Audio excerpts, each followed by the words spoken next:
come from.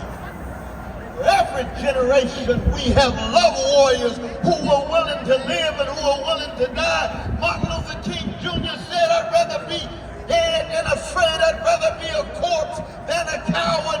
We need courage.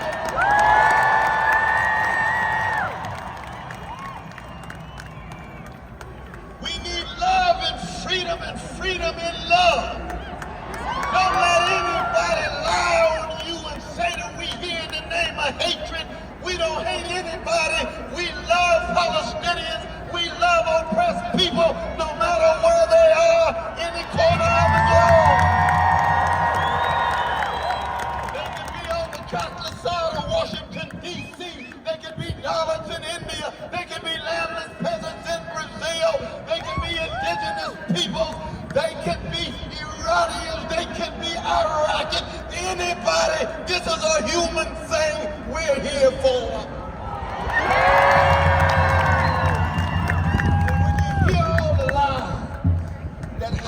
Conceal the crimes.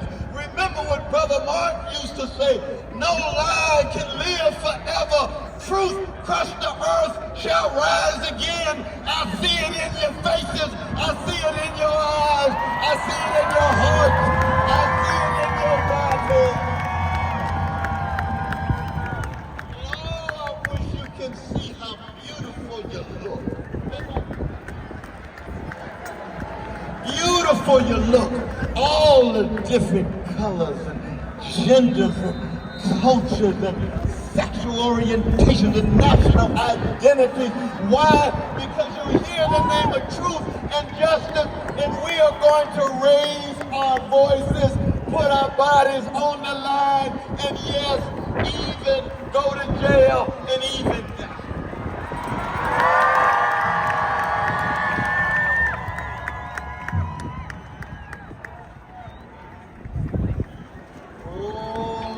Tell you a story. Let me tell you a story.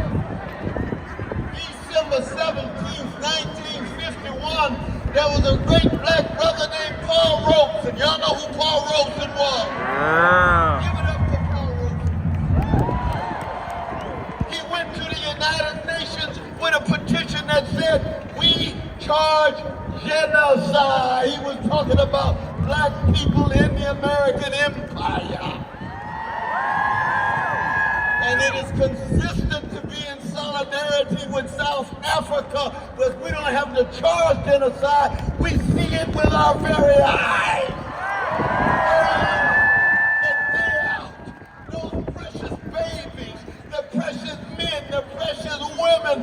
What kind of world are we living in? America, what kind of country? What kind of empire? All of that barbarity, all of that bestiality. Still have to march in Washington before the Capitol and the White House.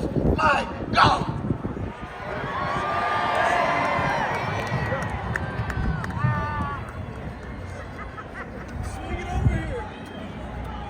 It's amazing to me.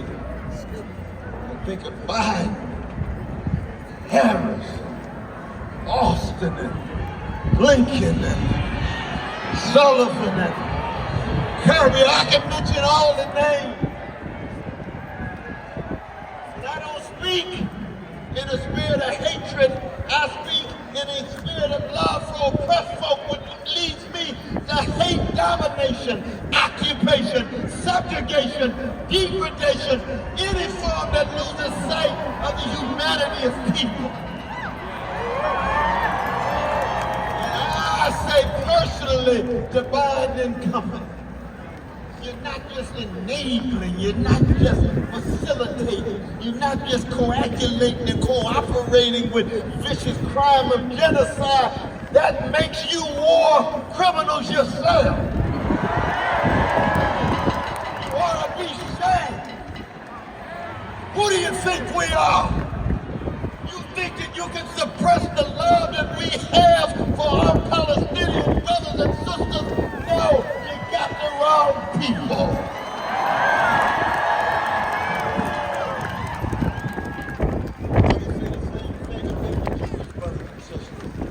Same thing if They were Haitian brothers and sisters.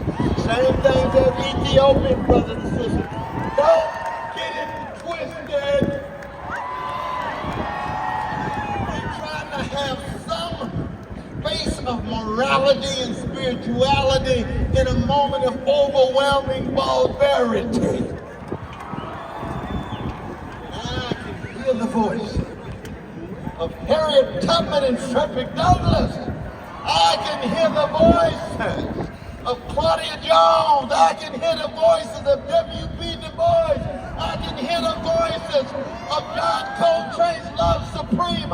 I can hear the voices of Curtis Mayfield. I can hear the voices of Gil Scott Heron. They're not just isolated names.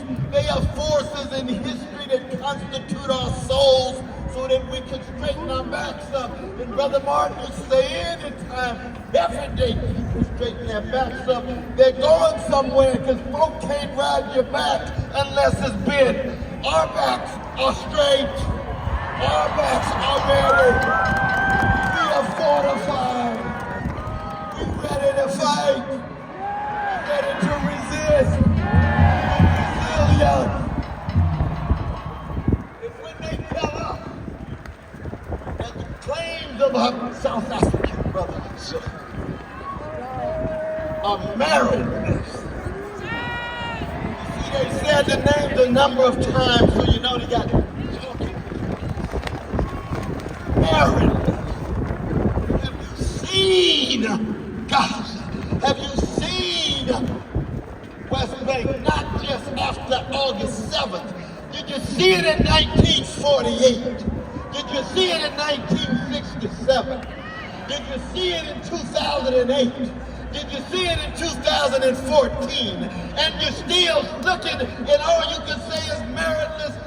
Biden, how cold-hearted and mean-spirited can you